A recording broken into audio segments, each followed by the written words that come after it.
చూస్ country delight, live better. ఇప్పుడే country delight యాప్ని download చేసుకోండి. ఆంధ్రప్రదేశ్లో దాదాపుగా 3 లక్షల లారీల వరకు ఉంటాయి. అందుట్లో రేపటి నుంచి అంటే రేపు రాత్రి నుంచి దాదాపుగా 40,000 నుంచి 50,000 లారీలు ఆగిపోబోతున్నాయి. ఎందుకు ఆగిపోబోతున్నాయి అని తెలియజేయడానికి ప్రస్తుతం ఆంధ్రప్రదేశ్ లారీ ఓనర్స్ అసోసియేషన్ ప్రధాన కార్యదర్శి ఈశ్వర్ గారు ఉన్నారు. సార్ నమస్తే. ఇప్పటికే లారీల షార్టేజ్ చాలా ఉంది. కొత్త లారీలు కొనడం చాలా వరకు ఆపేశారు. అలాంటిది ఉన్న లారీలని దాదాపు 50,000 లారీలు ఆపేస్తున్నారు. సమ్మెకు వెళ్తున్నారు అంటున్నారు. ఏం జరిగింది, ఎందుకు ఆపేస్తున్నారు? ఇటీవల మొన్న నవంబర్ 11వ తేదీన కేంద్ర ప్రభుత్వం 850E అని ఒక నోటిఫికేషన్ జారీ చేసింది. అందులో ఉద్దేశం ఏంటంటే, ఇప్పుడు ఫిట్నెస్ ఛార్జీలు ఎప్పుడు కూడా ఏ ఏజ్ దానికైనా కానీ ఒక ఫిట్నెస్ ఛార్జీలు ఒక ఫిక్స్ చేస్తారు. అది 800 నుంచి ఒక 1000 రూపాయల వరకు, 200 రూపాయలు వేరే ఫీజు ఉంటుంది. ఏదైనా 600, 800, 1000 రూపాయలు, 1200 అంటే కేటగిరీని బట్టి కారు, తర్వాత light goods vehicle, medium goods vehicle, heavy goods vehicle. ఈ heavy goods vehicle 1200, medium goods vehicle 1200, మరి అట్లాగే చిన్న వాళ్ళకి కార్లకి వాటికి 600, ఇంకోట్లకి 800 అట్లా వసూలు చేస్తున్నారు. ఇప్పుడు అందులో పెట్టింది ఏంటంటే, ఇప్పుడు 10 సంవత్సరాల వరకునేమో ఇది పాత రేట్లు వసూలు చేస్తున్నారు. 10 నుంచి 13 సంవత్సరాలకు ఒక రేటు పెట్టారు. 13 నుంచి 15 సంవత్సరాలకు ఒక రేటు పెట్టారు. మళ్ళీ 15 నుంచి 20 సంవత్సరాల వరకు ఒక రేటు పెట్టారు. 20 సంవత్సరాల తర్వాత ఒక రేటు పెట్టారు. ఇట్లా ఇప్పుడు మేము అన్ని ట్యాక్సులతో కలిపి 1340 రూపాయలు కట్టే లారీకి 20 సంవత్సరాలు దాటిన బండికి 33,040 రూపాయలు చెల్లించాల్సి వస్తుంది. ఇది మొన్న 22/11/25 నుంచి అమల్లోకి వచ్చింది. అమల్లోకి వచ్చిన కాడి నుంచి ఇంత డబ్బు చెల్లించలేక ఇప్పటికే 100 లారీలు ఆగిపోయి ఉన్నాయి. 33,000 పెట్టి మేము అక్కడ బ్రేక్ చేయించుకుంటాం. మరి అందులోనేమో సిస్టంలో అలా వస్తుంది. అది కట్టందనేమో అది బ్రేక్ అవ్వదు. తర్వాత ఇంకోటి ఏంటంటే, ఆ ఫిట్నెస్ అనేది ఇప్పుడు అసలు ఏ ఏజ్ బండి అయినా ఏదైనా, ఏ బండి 10 సంవత్సరాల బండి ఫిట్నెస్ చేసినా, 20 సంవత్సరాల బండి ఫిట్నెస్ చేసినా నీ కాస్ట్ ఏం పెద్దగా ఏం అవ్వదు వాళ్ళకి, మిషనరీ కాస్టే. అందులో అది ఒకసారి ఫెయిల్ అయితే మళ్ళీ ఫీజు కట్టాలి. అట్లాగే ఇది కూడా మళ్ళీ ఫెయిల్ అయితే మళ్ళీ ఫీజు కట్టాలి. ఏదైనా అందులో ఫిట్నెస్, పొల్యూషన్ అన్నీ పర్ఫెక్ట్గా ఉంటేనే రోడ్డు మీద తిరుగుద్ది, లేకపోతే తిరగదు. అటువంటి దానికి వివక్ష ఎందుకు? ఏది సంవత్సరాలు ఈ వివక్ష ఎందుకు? ఇది ఇక్కడ అంటే సెంట్రల్ గవర్నమెంట్ పెట్టిన రూలు అంటే మాకు అర్థమైంది ఏంటంటే, 15 సంవత్సరాల లోపు వాటికి పెద్దగా చేంజెస్ లేవు, కానీ 15 దాటి నుంచి 20 సంవత్సరాలు తిరిగిన వెహికల్స్, సో వాటికి ఛార్జెస్ అనేది అనూహ్యంగా 10 టైమ్స్ దాదాపుగా పెరిగిపోయి ఉంది. అంటే ఇక్కడ ప్రధానమైన ఉద్దేశం వాటికి సర్వీస్ అయిపోయింది కాబట్టి వాటిని పూర్తిగా పక్కన పెట్టేయచ్చు అనే ఒక ఉద్దేశం ఉండొచ్చు కదా సార్ దాని వెనకాల? సర్వీస్ అయిపోయిందని ఎవరు చెప్పాలండి? ఏటీఎస్ అని చెప్పాలా. ఏటీఎస్లో అది ఫిట్నెస్ లేకపోతే ఫిట్నెస్ అవ్వదు, ఆటోమేటిక్గా స్క్రాప్ అయిపోద్ది. మీరెవరు చెప్పడానికి? అది ఆ బండి పనికిరాదని చెప్పడానికి ఒక శాస్త్రీయమైన పద్ధతి ఉంది. ఏది? ఆటోమేటెడ్ టెస్టింగ్ సెంటర్స్ అని చెప్పి ఉన్నాయి. ఆ టెస్టింగ్ స్టేషన్స్లో అవి పెడితే అంతా కంప్యూటరే ఆటోమేటిక్గా ఇది ఫిట్టా కాదా అని చెప్పి చెబుతుంది. అది ఫిట్ కాకపోతే తిరగదు రోడ్డు మీద, ఫిట్ ఉంటే తిరుగుతుంది. మరి సంవత్సరాలు దాన్ని ఇది చేయడానికి, పారామీటర్ చేయడానికి మీకేముంది? దానికి అవకాశం ఏమని చెప్పండి. ఇది మీరు చెప్తుంది సెంట్రల్ గవర్నమెంట్ని ఉద్దేశించి, బట్ అదే సెంట్రల్ గవర్నమెంట్ ఏం చెప్తుంది, ఏ వెహికల్ అయినా కూడా దాని లైఫ్ 15 సంవత్సరాలే అని చెప్తుంది సార్. సో 15 దాటిన దగ్గర నుంచి కూడా వెహికల్కి సంబంధించి మొత్తం లైఫ్ అనేది తగ్గిపోతూ వస్తుంది. కాబట్టి అవి ఎక్కువ తిరగడం వల్ల చాలా ఇబ్బందులు, యాక్సిడెంట్లు అవుతున్నాయి అనేది సెంట్రల్ గవర్నమెంట్ ఉద్దేశం అయి ఉండొచ్చు కదా. అలాగని చూస్తే మీరు ఇప్పుడు IRDA నుంచి తీసుకోండి లెక్క, ఎప్పుడు కూడా 15 సంవత్సరాలు దాటిన బళ్ళు యాక్సిడెంట్లో 1% కూడా ఉండవు. ఎందుకంటే అసలు ఈ బళ్ళు నేషనల్ పర్మిట్ ఇవ్వరు. 15 సంవత్సరాల వరకే నేషనల్ పర్మిట్ ఇస్తారు. జాతీయ పర్మిట్ ఇస్తే అన్ని రాష్ట్రాలు తిరగచ్చు. 15 సంవత్సరాలు కానీ దాటితే బండి, దానికి నేషనల్ పర్మిట్ ఇష్యూ చేయరు. అది కంపల్సరీ లోకల్ తిరగాల్సిందే. ఆ లోకల్ అంటే ఆంధ్రప్రదేశ్లో ఓ జిల్లా నుంచి ఓ జిల్లాకి. అదే 20 సంవత్సరాలు దాటిన బండింది అనుకోండి, ఒకే జిల్లాలో తిరుగుతూ ఉంటాయి అయ్యి. ఏది? మన గోడౌన్ నుంచి గుడిషెడ్కి, గుడిషెడ్ నుంచి గోడౌన్కి, అట్లా ఒక 30-40 కిలోమీటర్లు తిరిగి ఆపేస్తాయి. అవి పెద్ద రన్నింగ్ అయ్యేదే ఉండదు. దానివల్ల ప్రజలకి, ప్రభుత్వానికి తక్కువ రేట్లలో వాళ్ళకి సర్వీస్ ఇస్తున్నారు.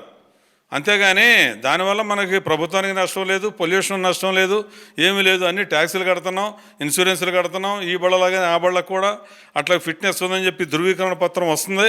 ఫిట్నెస్ ఉంటేనే తిరుగుద్ది రోడ్డు మీద, లేకపోతే తిరగదు.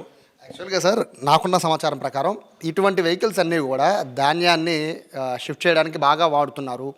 ప్లస్ ఏదన్నా డిజాస్టర్ జరిగితే ఇటువంటి లారీల ద్వారానే ఎక్కువ లారీలు ఇవే తిరుగుతున్నాయి, 15 ఏళ్ళ అబోవ్ లారీలే తిరుగుతున్నాయి. సో ఇప్పుడున్న పరిస్థితిలో కూరగాయలను సప్లై చేసేవి కూడా అవే లారీలు. సడన్గా మీరు రేపు నుంచి సమ్మెకి వెళ్ళిపోతే, ఇప్పటికే లారీల షార్టేజ్ చాలా ఉంది, రేపు సమ్మెకి వెళితే ఇంకా ఈ ప్రభావం అంతా ప్రజల మీద పడే అవకాశం లేదా? ఇప్పుడు 15 సంవత్సరాల లోపు ఉండే బళ్ళన్నీ కూడా నేషనల్ పర్మిట్ అయ్యండి, ఇక్కడ ఉండో ఇతర రాష్ట్రాల్లో తిరుగుతూ ఉంటాయి. ఈ బళ్ళే రాష్ట్రంలో ఉంటాయి ఎక్కడో చోట, ఏ జిల్లాలో ఉన్నా ఎక్కడ ఉన్నా కానీ ఈ రాష్ట్రం దాటి వెళ్ళే పరిస్థితి లేదు. కాబట్టి ఈ బళ్ళే మన అంతర్గతంగా మనకి రవాణా చేయడానికి అన్నీ కూడా ఈ వాహనాలే మనం వాడాలి. ఇక మరి గవర్నమెంట్ కూడా ఇప్పుడు మేము చెప్పాము, దానికి అదనపు ఖర్చు లేదు, ఏమీ లేదు, ట్యాక్సులు కడుతున్నాం. ప్రభుత్వం దాన్ని ఆలోచించి వెంటనే దాన్ని రోల్ బ్యాక్ చేసుకుంటే అందరికీ మంచిది. ఇప్పుడు ప్రభుత్వం ఏం చేస్తుంది, ఉపాధి కల్పన కోసం వేల కోట్ల రూపాయలు మీరు ఇక్కడ పెట్టుబడులు పెట్టండి, మేము లక్షల ఎకరాలు ఇస్తున్నాం, 1000 ఎకరాలు ఇస్తున్నాం అని చెప్పి ఎంతో ప్రోత్సాహం ఇస్తుంది ప్రభుత్వం. మంచిదే, మేము దానికేమీ కాదంటలా. అసలు ఇక్కడ ఉన్న ఉపాధి పోగొట్టి ఇంకా కొత్త వాళ్ళకి ఏమిటి ఇంకా ఉపాధి ఇచ్చేది? కొన్ని వేల మంది ఉపాధి, ఇప్పుడు వాళ్ళంతా ఓన్ రకం డ్రైవర్లు, సొంత వాళ్ళ వయసు అయిపోయి దూరం తిరగలేక ఏదో బండి పెట్టుకుని దగ్గర తిరిగి ఆ సాయంత్రానికి ఇంటికి వెళ్తాడు. మరి ఆడి ఉపాధి పోతే ఆడికి ఉపాధి ఎక్కడి నుంచి వస్తుంది? ఒక పక్కనేమో ఉపాధి కోసం ఎంతో ఖర్చు పెడుతుంది ప్రభుత్వం, ఇక్కడేమో ఉన్న ఉపాధి తీసేస్తున్నారు. ఇది చాలా దారుణం. ఇది మీరు రేపటి నుంచి సమ్మెకి వెళ్తున్నారు, దాదాపుగా 50,000 వెహికల్స్ వరకు ఆగిపోబోతున్నాయి. అదే లేదు సార్, మీ వెహికల్స్ ఆపేస్తున్నారు, అది కూడా మీరు ఫిట్నెస్ టెస్ట్కి వెళ్ళలేక ఒకవేళ ఫెయిల్ అయితే మళ్ళీ 33,000 కట్టాలని ఉద్దేశంతో. సో ఇదేనా మీ డిమాండ్, ఇంకేమైనా ఉందా? ప్రధానమైన డిమాండ్ ఇదే. ఇది మిగిలిన అన్ని విషయాలు ఏదో ప్రభుత్వంతో మాట్లాడుతున్నాం, వాళ్ళు చేస్తున్నారు, సానుకూలంగానే ఉన్నారు, ఇబ్బంది ఏమీ లేదు. ఇది మాత్రం పెద్ద బర్డెన్ ఇష్యూ ఉంది. ఇప్పుడు దీనివల్ల స్వయం ఉపాధి బోళ్ళంత మంది కోల్పోతున్నారు. ప్రస్తుతం ఈ బంధు విషయం వరకు ఇది ఒక్కటే డిమాండ్. ఇది సెంట్రల్ గవర్నమెంట్ చేతిలో ఉందా, రాష్ట్ర గవర్నమెంట్ చేతిలో ఉందా? అంటే మీరు ఇది పాతది మీరు 1300, ఐ థింక్ 1400 అన్నారు, ఇప్పుడు 33,000 వెళ్ళిపోయింది ఫిట్నెస్ టెస్ట్ కావాలంటే. సో ఈ నిర్ణయం తీసుకునేది అంటే ఒకవేళ మీరు సమ్మెకి వెళ్తే మీతో చర్చించడానికి కానీ ఏదన్నా తగ్గించే అవకాశం, వెసులుబాటు కల్పించే అవకాశం రాష్ట్ర ప్రభుత్వం, కేంద్ర ప్రభుత్వం? కేంద్ర ప్రభుత్వం నోటిఫికేషన్ చేసినా మన రాష్ట్ర ప్రభుత్వానికి అధికారం ఉంది. దాన్ని ఆ ఫీజులు తీసేయడానికి అవకాశం ఉంది, లేకపోతే ఏమైనా సవరణ చేయడానికి అవకాశం ఉంది. అది మన ప్రభుత్వ పెద్దలు కూర్చొని అది నిర్ణయించాలి. మన ప్రజల్ని కాపాడదామా లేకపోతే ఏం చేద్దామనే విషయాన్ని మన రాష్ట్ర ప్రభుత్వం నిర్ణయించాల్సిన అంశం అది. అంటే ఒకవేళ మీరు వెహికల్స్ ఆపితే సపోజ్ ఎన్ని రోజులు, ఐ థింక్ ఐడియా లేదు, కంటిన్యూ అయ్యేదా? రోడ్ల మీద తిరగవు కదా, ఫిట్నెస్ లేదే తిరగడానికి ఏం లేదు. ఇప్పుడు ఈ బడ్డెన్ అంతా ప్రజల మీద పడే అవకాశం, ఎందుకంటే ఇప్పుడు కూరగాయలు తరలించాలన్నా, బియ్యం తరలించాలన్నా, ఏం తరలించాలన్నా మీ ఈ లారీలో ఉపయోగించే చాలా వరకు. సో దీనికి సంబంధించి ప్రజల మీద అంటే రేపొద్దున అవి ఆగిపోయాయంటే ఆ రేట్ల ప్రభావం అంతా కూడా మళ్ళీ ప్రజల మీద పడే అవకాశం ఉంది కదా. మరి అదంతా ప్రభుత్వం చూసుకుంటుంది. మరి వాళ్ళు వేరే బస్సులు పెడతామో లేకపోతే ఇంకో పెడతామో అవన్నీ ప్రభుత్వం చూస్తూ ఊరుకోదు కదా. వాళ్ళు ప్రభుత్వం తీసుకునే నిర్ణయాలు ప్రభుత్వం తీసుకుంటాయి, తప్పే. మీరైతే ఎప్పటి నుంచి సమ్మెకి వెళ్ళబోతున్నారు? రేపు 9వ తేదీ అర్ధరాత్రి నుంచి 10వ తేదీ నుంచి వాహనాలన్నీ ఎక్కడెక్కడ దొడ్డులో పెట్టి ఆపేస్తున్నాం. రైట్, విన్నారు కదా, దాదాపుగా 50,000 వెహికల్స్, 15 ఏళ్ళు దాటిన సర్వీస్ దాటిన 50,000 వెహికల్స్ రేపు రాత్రి అంటే 9వ తారీఖు అర్ధరాత్రి నుంచి రోడ్ల మీద తిరగడం ఆగిపోతున్నాయి. అంటే ఏదైతే మనకి ఏపీలో లోకల్గా తిరిగే లారీలన్నీ కూడా పూర్తిగా ఆపైపోతున్నారు. దానికి ప్రధానమైన రీజన్ ఒకటి చెప్తున్నారు, ఫిట్నెస్ సర్టిఫికేట్ కావాలి అంటే గతంలో 1400 లోపు ఉండేది, ఇప్పుడు దాన్ని 33,000కి పెంచారు. ఒక్కసారి కనుక ఫిట్నెస్ టెస్ట్లో ఏ చిన్న లోపం వల్ల ఫెయిల్ అయిందా అంటే మళ్ళీ దాన్ని వాళ్ళు ఎన్రోల్ చేసుకుని మళ్ళీ ఫిట్నెస్ టెస్ట్ కానీ మళ్ళీ 33,000 కట్టాలి. దీన్ని పూర్తిగా వ్యతిరేకిస్తోంది ఏపీ లారీ ఓనర్స్ అసోసియేషన్.